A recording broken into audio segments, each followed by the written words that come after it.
through the group draw. First thing we're going to touch on, though, was the play-in draw, because there is actually some interesting things there. Group A is now suddenly very interesting. Team WE versus Gambit, all the way back to Season 2. And I was casting also Lion Gaming in Season 3. So the fact that all these three orgs have been around 4+ years is pretty cool, given that the play-in usually spotlights newer teams. Yeah, effectively, it's the old guard returning there. It's a super spicy group, the fact that you have W and Gambit, but technically that's what I think better for Gambit. It means that they're not going to run into Team WE if they exit as number 2 in that group. So frankly, I think W is the strongest Chinese seed, and I think they're the strongest team in terms of number 3 seeds out of those 4. And I think that's a really strong thing to emphasize about the play-in format. 2 teams from each group advance, and then the number 2 seed play the number 1 seed from across group. So the other one that's really interesting to me there is Hong Kong Attitude and Fenerbahce, because that's one where they could swap the seeds, and there's a chance you have Hong Kong Attitude going up against a C9, a Fnatic, or even Team WE. I mean, I think it's fairly safe to say that Hong Kong Attitude will be the weakest of the Pool 1 seeds in play-ins, and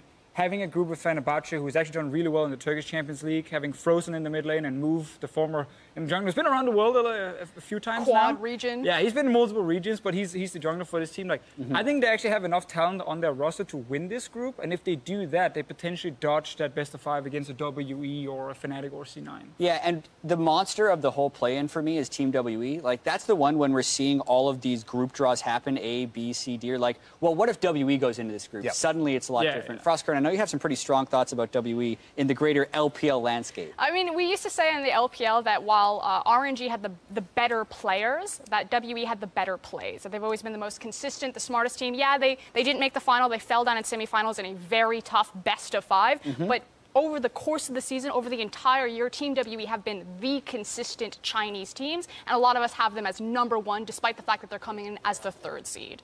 All right, we're going to get to the main group draw now, which is a little more ripe for discussion. Let's start with Group A as well. We're going to go alphabetical order, A, B, C, D. This is what happened. EDG, the Pool 1 seed, gets the joy of pulling SKT as a Pool 2, but then they also get AHQ. So, Frostkern, I'm going to start with you, as EDG is the Pool 1 seed. How are they feeling about this group? It was a clincher as soon as SKT come up, but it's fine. We got the Hail Mary like AHQ. EDG and AHQ, those teams go way back. They're very comfortable with each other. EDG feel that they have a good read on AHQ, despite some of the blunders at Rift Rivals most recently. And AHQ, they're not really performing very well. Funny enough, though, EDG and HQ have been in the same group so many times, I feel like it was already. And even last year, when we weren't too hyped about AHQ, they did actually do really well against EDG specifically, because they know each other so well. There's always that upset chance in best of 1, but I think if you are EDG, sucks you get SKT, but most of the groups will have one of the top Korean teams. You can't really avoid it. I think getting HQ as another Pool 2 seed is a good thing for EDG, and they should be favorites to make it out of this group. I have a kind of a different read, though, because I agree with you. If you're going to pull a Korean team, you wouldn't think that you want to pull SKT, right? Usually that's the one you want to avoid. But when it comes to SKT, we come into this tournament, even now, unsure who the top laner will be for SKT. And traditionally, EDG have struggled around top laners, specifically with Mouse struggling against, say, carry top laners. There's Khan, there's Cuvée, both of them in form, with Huni and Untara kind of unknown quantities. I think EDG are actually shaping up well if that's of the 3 Korean teams. I think EDG would fancy SKT the most. I mean, but the thing that terrifies me is that EDG have always been such a bot-centric team, and you're now looking across or down the barrel of Bang and Wolf. You have an 80 carry iBoy for EDG. He's played literally 22 games, not series, games for his entire career so far. He's like a half split into an LPL title. Like, he's never going to face stiffer competition than, hey, welcome to your first Worlds. Yeah, and it's also a bit of a training ground, right? Because at the end of the day, 2 teams advanced from each one of these groups. And I still put EDG as a strong favorite over AHQ. Like, in 2014, EDG and AHQ went to a tiebreaker game in that group stage. I don't see something like that happening again. Yes, EDG and Clearlove specifically has had some struggles on the world stage so far. But call him out right this there. AHQ team has looked worse than in past years, even though they've made it back to Worlds. Most people weren't even expecting them to make it into the final. Raze Gaming had that really poor game, so now they're kind of here. And for a lot of the Western viewers who don't follow the LMS that closely, that may not be known. Exactly. Like, I think with HQ, they still have this issue where they're trying to decide between mid laners. They have Chavi, they have Westall playing, and a lot of it is based on synergy with Mountain in the jungle, where Chavi's synergy is not that great. Then Westall comes in, have better synergy, but he's a weaker player. Bot lane as well is not the same that it used to be in terms of the individual level. So AHQ in that sense, on the world's stage, should struggle mechanically and might just have big issues in the early game because of that. Yeah, and even when you look at like the strong centerpiece of AHQ that's always really been Ziv in their top lane, he's also not having a great year. So kind of in every single position, they've taken a slight step backwards. Featured lane matchup, if I was looking at one, it's definitely Scout versus Faker, right? Scout against his old organization. Scout is the only player with a 0% win rate on SKT. He played 2 professional games for SKT, lost both of them. I know he wants to make a point there. He was the 3rd string mid laner for a long while. Yeah. It's a pretty amazing stat, right? Fun fact of the day, he's never beaten Faker. He used to be on the same team. And he's never won on SKT. So him against Faker, it is a bit of the teacher versus pupil thing going on there, given he grew up in SKT. So it's a really fun matchup. Yeah, I think Scout has grown so much as a player since we saw him last year. Last year, it was like Scout versus Pawn, and most of us were saying, why are they even starting Scout? Pawn is the better player, and they ended up swapping him the whole time. Obviously, Pawn went back to KT, but I think Scout really evolved as a player at the split. His champion pool is smaller than most, but when I saw him on Lucian in any of those games, or LeBlanc, those 2 particular champions, he was so spectacular on those champions with how quickly he could move to dodge and land skill shots, just seemed on a much higher level than most other mid laners. I'd almost compare his Lucian very close to what Faker did on Lucian against Talia, on that champion specifically.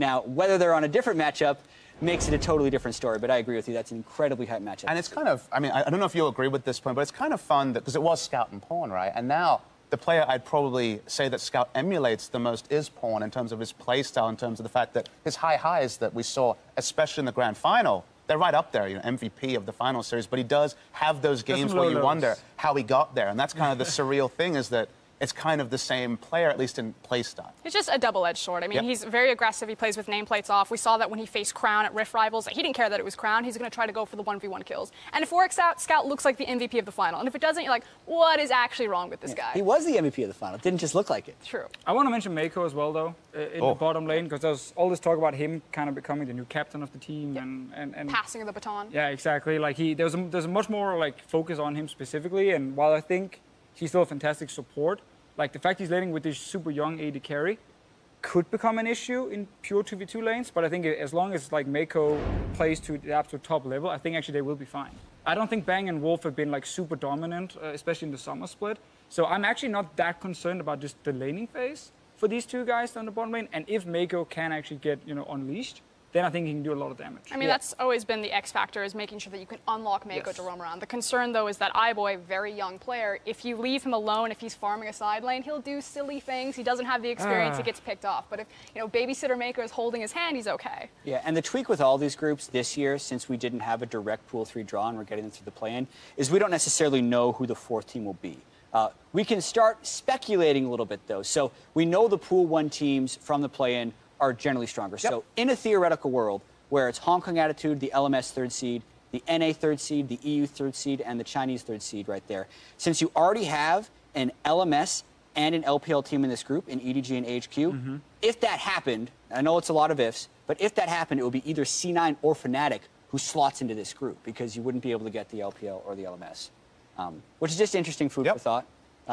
I prepped a stat that I have to get in here as well. Okay. In Korea plus China groups, there have been 2 of them in the 2014, 15, and 16 World Championship each. It's the hardest combination of group to get out of if you're the other team out. So if you're the AHQ or the Pool 3 team, this is not the group that you want to be in. It's only ever happened for Cloud9 last year and Origin back in 2015. Everyone else has failed in those groups, so tough. Do you have predictions for this one? For this group? Yeah. I mean, SKT gets a first. I think EDG, even if it's Fnatic or C9 joining the group, will be favorites to take second. But I think actually both C9 and Fnatic could do some serious damage in this group here. I'm not overly convinced that EDG is looking that fantastic at the moment. I definitely agree with WE looking like the strong overall team. So I think Fnatic or C9 will actually be okay slotting into this group here, seeing as they can't slot into some of the other groups specifically.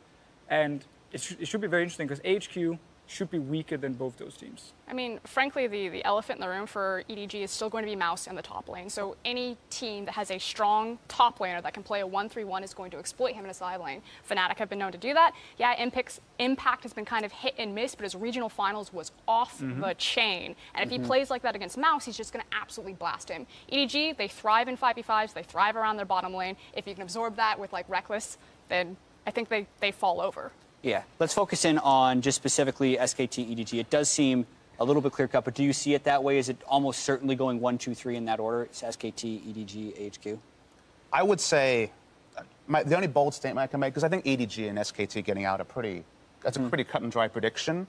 I think that AHQ, in a world where it's C9 or Fnatic, come last. I actually think that right now the LMS is maybe the weakest it's ever been. You know, when you start tracking the region Season 2, they were champions. Since then, my read so far in LMS is that other teams will struggle. Even Flash Wolves I see as a weak pool 1 team. So I think that if either Fnatic or C9 come in, they're going to win more games than AHQ. I think it's important to highlight here that last year, LMS, both teams, Flash Wolves and AHQ, did not make it out of groups. Flash Wolves ended up due to tiebreakers, or the tie with 2 and 4 being last in Group B, and AHQ were third in Group C as well. So while there were a lot of hype for Flash Wolves coming into MSI, that obviously didn't end up actually working too well for Flash Wolves. It's hard now to get super excited for those reasons. It's not just randomly out of nowhere. It's actually now due to MSI performance and Worlds last year. Yeah, in 2014 and 2016, LMS failed to make it out of the group stage. Yeah. I tend to agree, SKT strong favorites in this group. EDG, I want to give them more credit because they are the LPL champions here. I think that means a lot for them. I do rank them as the #1 team from the LPL coming into this, so I think they're a strong second. And if they do get a C9 or Fnatic into this group, yes, last place, I wonder if HQ even wins a game if that is the scenario. Strong. So it's going to be tough for them. That wraps up Group A.